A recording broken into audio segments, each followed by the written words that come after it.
Hoy comenzó la segunda fase de la defensa de Chile ante la Haya por la demanda de salida al mar boliviana. Así lo anunció la presidenta Michelle Bachelet en el momento en que nombraba al nuevo agente chileno ante la Corte Internacional. Sale Felipe Bulnes, ingresa el exministro y exsecretario general de la Organización de Estados Americanos, José Miguel Insulza, porque esto es noticia.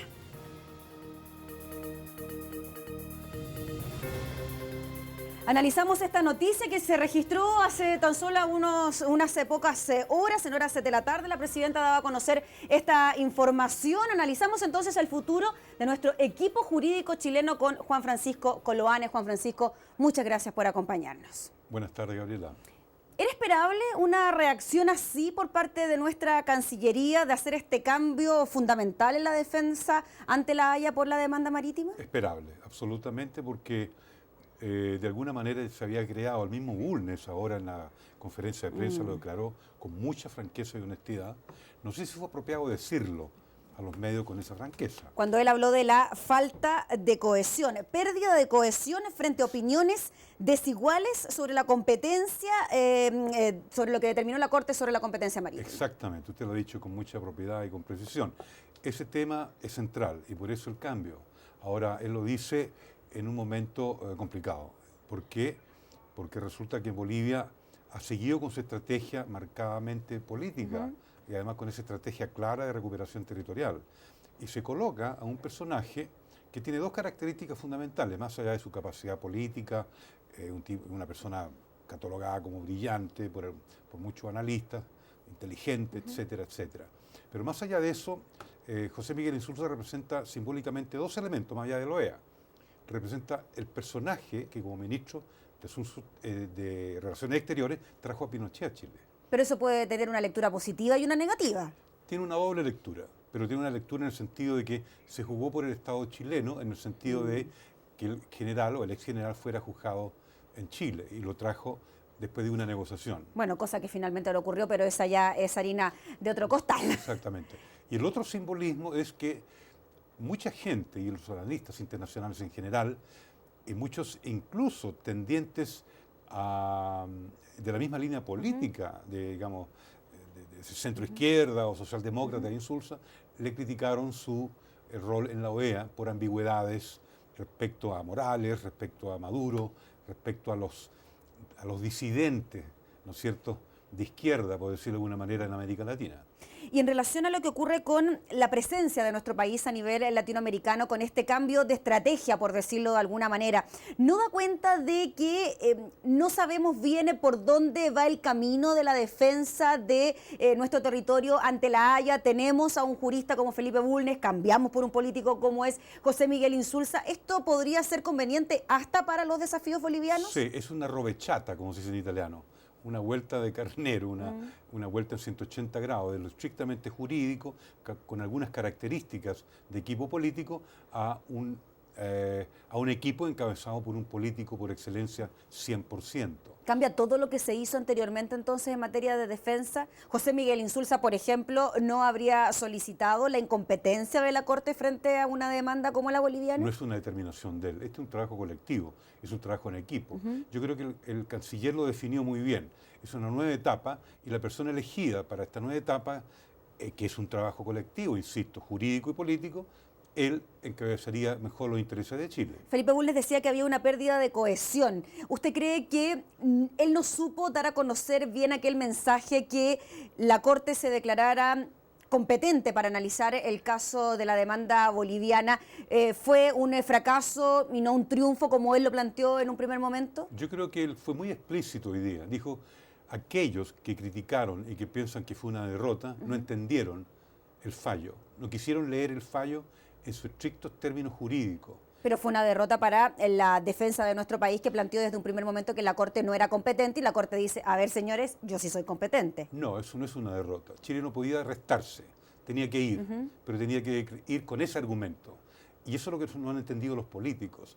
Yo en ese aspecto no es que esté con Bulnes, estoy con la política del Estado chileno en el sentido de ir a la Corte, pero que aunque se falle negativamente hacia la propuesta chilena de que la Corte es incompetente, la Corte dijo no, somos competentes, eso no es una derrota. Perfecto. No se logra entender esto de triunfo o derrota, se cambia al agente chileno ante la demanda boliviana. Tenemos a José Miguel Insulza. ¿Qué pasa dentro del...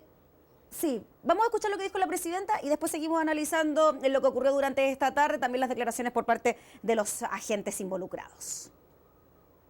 Chile tiene buenos argumentos, tiene una tradición de respeto al derecho internacional y un equipo de expertos juristas del más alto nivel. Y los chilenos y chilenas pueden tener la seguridad de que mi gobierno hará todo aquello que corresponda para mantener la integridad de nuestro territorio y soberanía. Nuestro diagnóstico y nuestra convicción es que, insisto, se socavó fundamentalmente el reclamo boliviano, que Bolivia solamente obtuvo seguir adelante en este juicio porque tuvo que renunciar a su petición principal, pero vuelvo sobre las razones de mi renuncia. Me pareció que, insisto, para algunos sectores el resultado era distinto a lo que esperaban y es fundamental recuperar una cohesión en torno al jefe del equipo jurídico, en torno a la gente. Estamos todos comprometidos con una causa que tiene que ver con la condición de nación independiente y soberana que tiene nuestro país, que es un país democrático, respetuoso del derecho, dispuesto al diálogo, siempre abierto al diálogo y dispuesto también a buscar las mejores relaciones no solamente con sus vecinos, sino con todos los países del mundo. Juan Francisco, durante los últimos meses, desde que se supo la determinación por parte de la Haya sobre su competencia ante la demanda boliviana, han habido muchos sectores, tanto de gobierno y de oposición, que han solicitado una postura más firme por parte de nuestro gobierno y por parte de la Cancillería, una estrategia comunicacional más potente y una figura también que pueda englobar estas dos solicitudes. Pensaban algunos que podía ser la presidenta de la República, Michelle Bachelet. No va a ser la presidenta, va a ser José Miguel Insulza el encargado de entregar esta firmeza, esta dureza a la hora de reaccionar hacia los bolivianos. Bueno, ella no puede ser en sí mismo la gente, porque es presidente. Sí, claro. Sin embargo, lo que se exigía era mayor diplomacia. Ahora, yo no sé si José Miguel Insulza, con todo respeto lo digo, representa a ese diplomático. Él no es tan diplomático para responder. Él es un político que administra organismos bien. ¿Y puede generar mayores tensiones entonces con nuestros vecinos, mayores tensiones, las declaraciones que podría dar o no José Miguel Insulza? Es la falla diplomática, porque la diplomacia hoy día, vea usted todo lo que está sucediendo en los asuntos del Medio Oriente. Ahí están trabajando grandes diplomáticos, es decir, Kerry se ha transformado en un gran diplomático. Por lo tanto, ¿puedo interpretar que José Miguel Insulza no era el mejor diplomático para asumir este cargo? Yo no soy para evaluar eso, pero como público, como estudiante de Relaciones Internacionales, no encaja en el tipo de diplomático consensuado, abierto, pero muchos decían que todos querían, digamos. Sí, pero muchos decían que había que terminar con esta estrategia totalmente jurídica y diplomática que había tenido nuestro país hasta ahora y que era necesario tener una actitud más fuerte, más confrontacional, asumir bien lo que está ocurriendo, mano dura frente a lo que puede ocurrir en la frontera también. Esos términos, Gabriela, que usted usa, mano dura, que no es suyo, sí, no, sí, claro, y confrontacional, no es ser político. Político no es ser confrontacional y político no es ser mano dura y ser diplomático tampoco significa mano dura y ser confrontacional. Aquí lo que se necesita es tener una estrategia clara respecto a que se convenza a Bolivia en el mediano plazo de que su demanda, ¿no es cierto?, altera los elementos constitutivos de Chile. Y eso es una, más allá de lo comunicacional, ¿sí? Eso es una cuestión de trabajo bilateral persistente, constante entre los dos países. Me imagino se pensó en José Miguel Insulza por la experiencia que él tiene al relacionarse internacionalmente con otras naciones, no solo latinoamericanas, sino también en la esfera internacional, pensando en los apoyos que han dado tanto Alemania como Francia también a la demanda boliviana. Por eso se habrá pensado en este personaje. ¿Cómo es la relación de Insulza con Evo Morales? Negativa porque de alguna manera ha sido ambiguo respecto al proceso tanto de Morales como el proceso bolivariano, porque hay que verlo esto como un paquete. Él ha sido negativo con el gobierno de Cristina Fernández respecto a los temas del AMIA, ha sido negativo con el gobierno de Maduro y a veces ambiguo.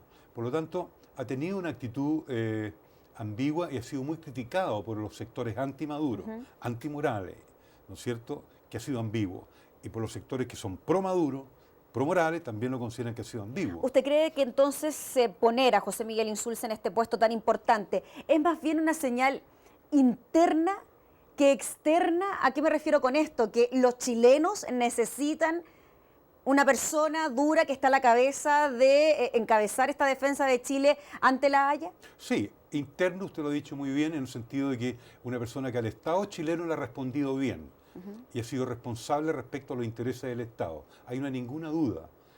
En lo internacional es donde quedan algunas dudas porque Bolivia puede interpretar de que Chile está en una confusión, en el sentido de dar una voltereta de este tipo a un equipo, como que Chile todavía está redefiniendo su estrategia, redefiniendo sus objetivos. ¿Puede interpretarse como una agresión poner a una persona que no es la que tiene las mejores relaciones con el presidente de Bolivia, Evo Morales?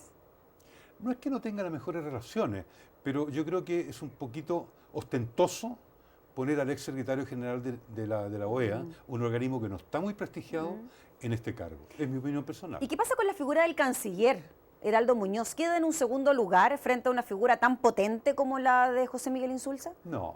¿No? No, el canciller es una persona muy bien plantada, que tiene su carácter, tiene un rango de conocimiento respecto a las relaciones internacionales que supera a muchos candidatos a ese puesto aquí en Chile. Es decir, yo le tengo mucho respeto en ese sentido y yo creo que ha hecho las cosas de forma muy adecuada, muy ajustada a lo que debe hacer un Estado. A pesar de las críticas que han surgido hacia la figura del canciller, no me responde todavía. Vamos a revisar un Twitter. Hashtag Esto es Noticia, usted sabe, puede compartir sus impresiones junto a nosotros. Aquí Marcelus Máximo nos escribe y dice: este es el cambio más acertado que se ha hecho, ya que Insulza es un político de tomo y lomo, no un empresario. Habían críticas también a la figura de Felipe Bulnes por otras actividades paralelas que tenía como agente de Chile ante la Haya.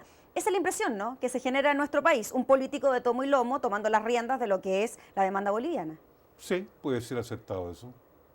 ¿No está de acuerdo con el señor Marcelus Máximo? No, es muy unilateral. Aquí se necesita política y diplomacia. Y aquí estaríamos entonces en falta de la diplomacia, a pesar de que estamos hablando del exsecretario general de la OEA. Suena como un poco incongruente pensarlo así. No, no es incongruente, porque la diplomacia tiene que estar al servicio de la política, pero la diplomacia es un arte diferente al arte de la política, que quede bien claro. No son la misma cosa. ¿Y qué podría pasar de ahora en adelante entonces? ¿Qué podría ir cambiando? ¿Cuál va a ser el escenario que se va a barajar de ahora en adelante con José Miguel Insulza? ¿Más protagonismo, más declaraciones, giras internacionales? Es lo que querían los otros políticos. Un grado mayor de confrontación, le pongo los títulos de los políticos. Sí, sí, sí. Un poquito más de mano dura, tomo y lomo, es decir, toda la cosa empanada y vino tinto, caracterización de la identidad chilena, en el sentido de que a nosotros no nos van a pasar a llevar, una serie de chilenismos que yo no sé si en estos momentos de modernidad los chilenismos nos van a servir en el futuro para negociar políticamente este tema con Bolivia. Tenemos reacciones también por parte de parlamentarios chilenos que han opinado sobre este nuevo nombramiento. El senador del MAS, Alejandro Navarro, muy importante la opinión del senador, nos dice acá: José Miguel Insulza es un pánzer político, pero sin una nueva estrategia comunicacional no sirve como nuevo agente de Chile en La Haya. ¿Qué pasó con la estrategia de la cual habíamos conversado semanas anteriores cuando se conformó un equipo que estaba liderado también por el periodista Ascario Cavallo, que se iba a retomar esta nueva estrategia? Continúa la estrategia comunicacional. Pero no se ha dado a conocer ningún cambio. No se ha hecho pública esa estrategia, no sabemos cuál es esa estrategia a nivel local. Yo no sé si está sucediendo algo distinto a nivel internacional, pero tampoco ha habido a través de los medios una explicación al público en qué consiste esa estrategia. Y que quizás será ahora José Miguel Insulza el encargado de dar a conocer esa estrategia. Exactamente. Juan Francisco, vamos a hacer una pausa comercial en Esto es Noticia, pero los temas internacionales se continúan. La agenda se movió un poco hoy en la tarde, pero le pido que nos espere porque vamos a estar conversando a la vuelta de las elecciones en Argentina y del triunfo de Mauricio Macri.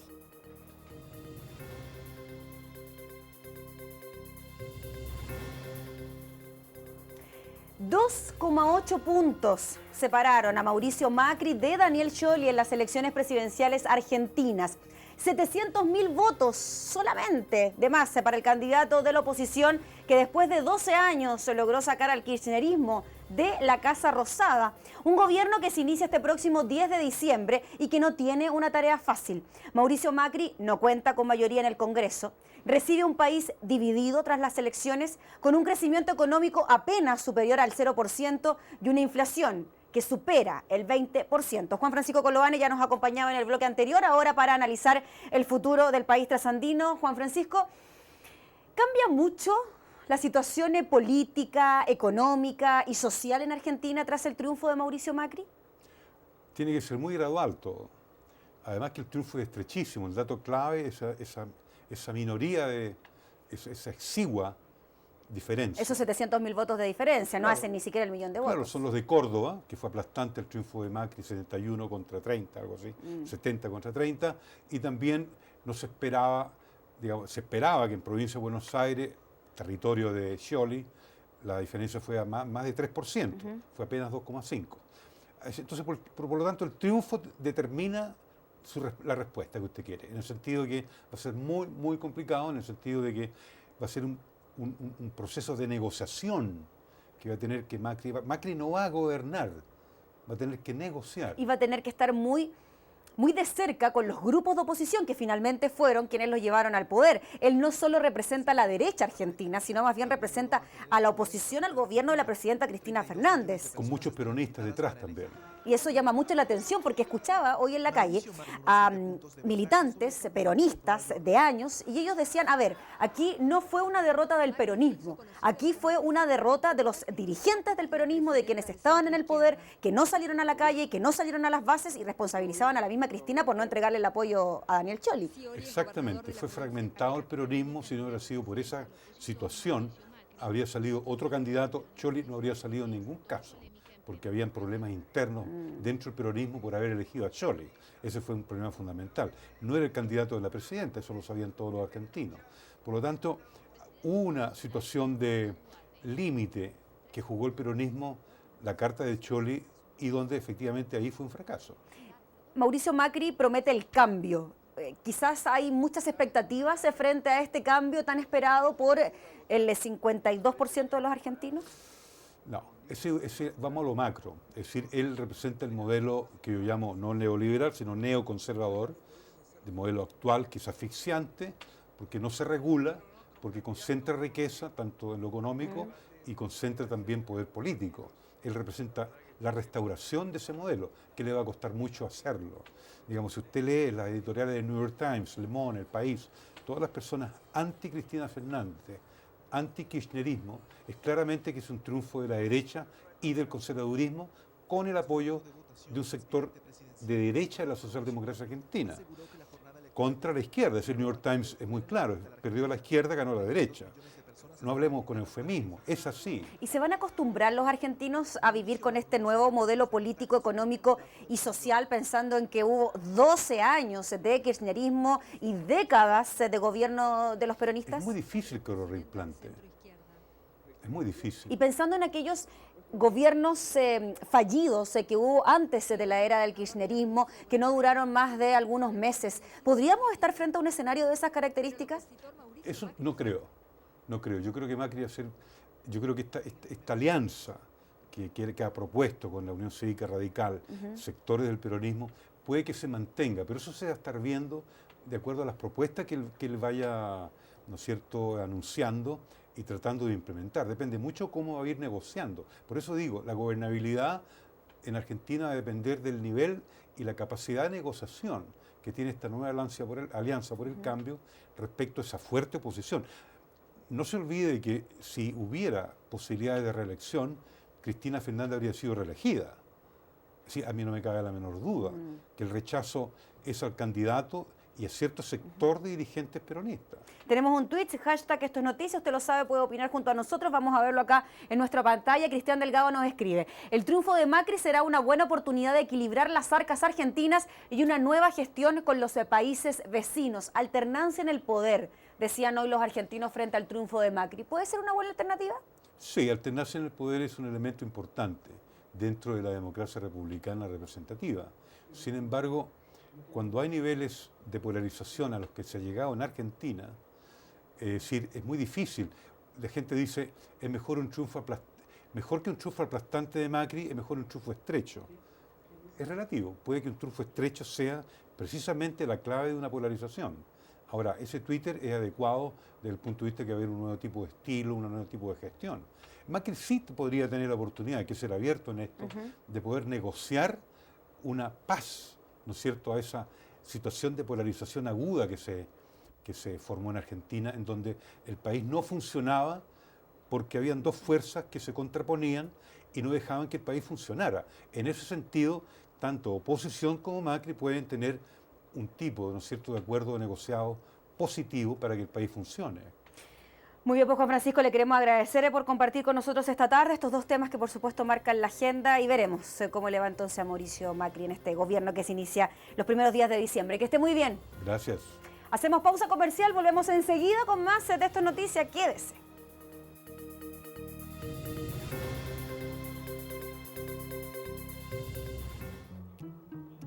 Conserva tus momentos únicos en el segundo exacto con el nuevo Sony Xperia Z5, el smartphone con la mejor cámara del mundo, primero en Claro. Tener el smartphone que siempre quisiste con Claro es posible. Cambiamos totalmente de tema. ¿Sabe que hasta 400.000 pesos arriesgan de multa los empleadores que incumplan las normas en la Ley de Trabajadoras de Casa Particular, que entró en vigencia hoy? Una normativa que ya tuvo su marcha blanca y que desde esta jornada resguardará los derechos laborales de las asesoras del hogar. Todo lo que usted debe saber sobre esta nueva ley se lo preguntaremos en unos segundos al director nacional del trabajo, Cristian Melis. Así que aproveche de enviarnos sus consultas al hashtag Esto es Noticias sobre la forma en que usted puede regular el trabajo de su asesora laboral, tanto puertas adentro, puertas afuera, como también por jornada parcial. Todo esto lo revisamos a la vuelta de la pausa, hashtag Esto es Noticia, y estaremos conversando sobre la nueva ley que regula los derechos de las trabajadoras de casa particular.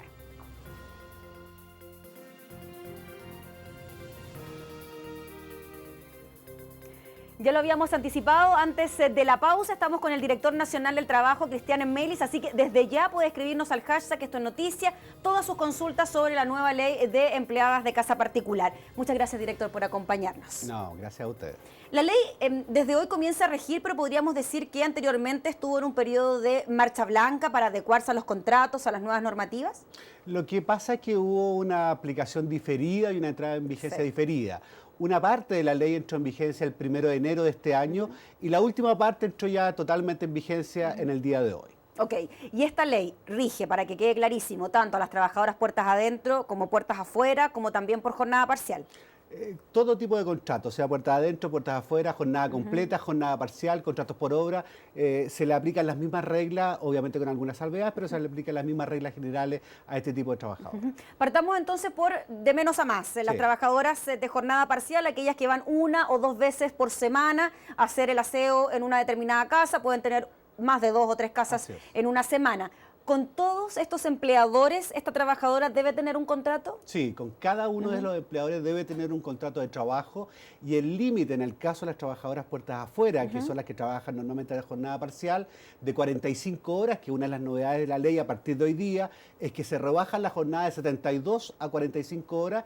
Ese límite se juega en relación a cada uno de los empleadores que tenga. Perfecto. No se juntan todos para establecer el límite.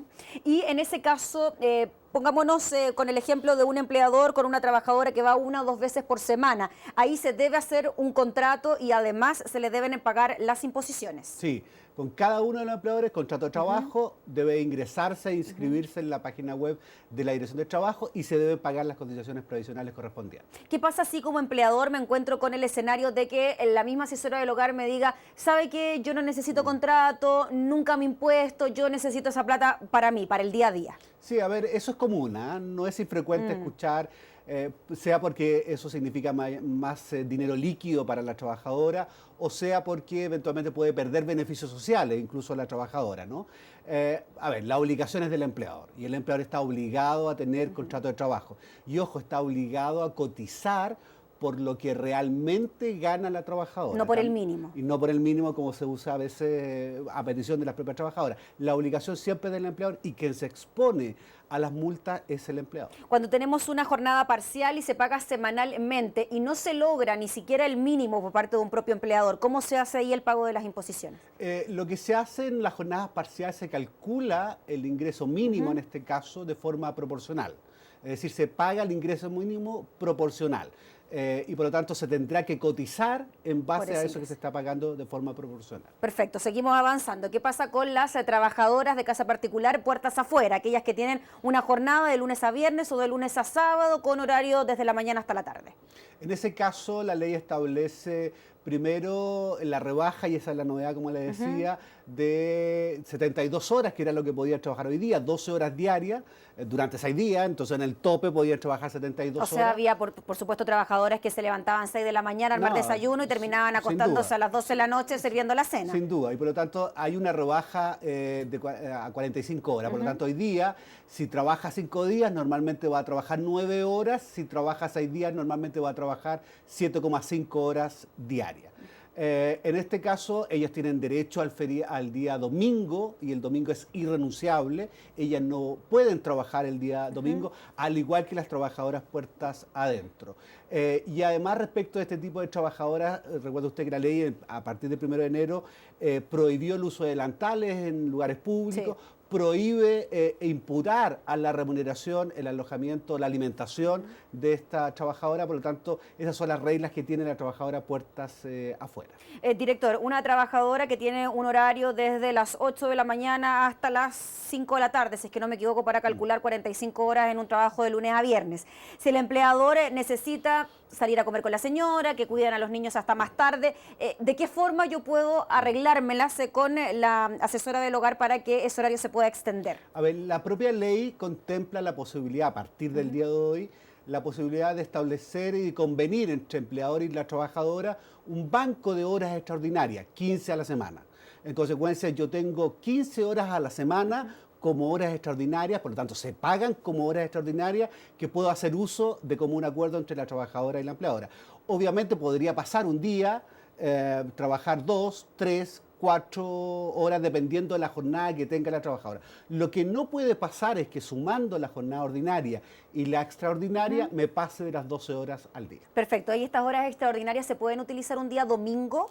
Bajo ningún respecto. Nunca. El día domingo es irrenunciable. Sábado. De lunes a sábado, el día domingo para las trabajadoras puertas afuera es irrenunciable. Jamás se puede trabajar. ¿Qué pasa con el pago de estas horas extras? ¿A cuánto corresponde el monto de esta hora en relación al sueldo? Se pagan con un 50% de recargo en relación al sueldo convenido. O sea, ¿cuánto cuesta la hora habitualmente en una jornada normal y se le agrega el 50? Cualquier persona puede acceder a la página web de la Dirección de Trabajo. Hay un factor que es muy sencillo, que se multiplica por el sueldo y es muy sencillo de sacar. Perfecto. Nos escribieron al hashtag Esto es Noticia, tenemos algunas consultas, comentarios también de la gente en su casa. ¿Qué pasa con las trabajadoras extranjeras que hoy se vulneran sus derechos? ¿Dónde deben concurrir a denunciar? Muy buena pregunta. Sí. ¿La ley rige para todos? Sí, rige para todos de forma igual, tienen los mismos beneficios y las mismas obligaciones. Hay una cierta formalidades que se deben cumplir, por ejemplo, el contrato ante notario, de respecto a trabajadora casa particular y algunas cláusulas especiales que debe contener el contrato de trabajo, pero en cuanto a los beneficios, en cuanto a los derechos son iguales. Por lo tanto, cualquier trabajadora que se vea afectada en sus derechos debe recurrir y puede recurrir a la inspección del trabajo, cualquiera sea la situación, de regular o esté irregular. Nosotros no hacemos distinción, en ese caso fiscalizamos y eventualmente velamos para que se le cumplan sus derechos. Ya dejamos claro entonces el tema del uniforme, no es obligatorio y nos queda una duda para las trabajadoras puertas adentro. Ese domingo libre, ellas pueden salir de la casa, quedarse en la casa, pueden disponer de ese tiempo como sea. Sí, recuerda usted que lo que hizo la ley a partir del 1 de enero estableció que el domingo para estas trabajadoras era un día de descanso. Antes de la ley, estas trabajadoras tenían derecho a 2 mediodías, que podía ser cualquier día de la semana. Hoy día, el día domingo es un día de descanso irrenunciable. Sagrado. No se puede compensar. Ella verá qué hace. Sale, se queda en la casa, pero no puede trabajar. Lo que se adiciona y a partir de hoy día, lo que se adiciona para las trabajadoras puertas adentro es el descanso en día sábado. Es decir, las trabajadoras puertas adentro también tienen libre el descanso en día sábado. Con la diferencia que en este caso, en el día sábado, podría haber un acuerdo entre el empleador y la trabajadora de acumular, de fraccionar ese descanso y tomárselo otro día dentro del respectivo mes. Perfecto, director. Nos aclara todas las dudas, así que le agradecemos por estar junto a nosotros. Que esté muy bien. Gracias a ustedes, que estén bien.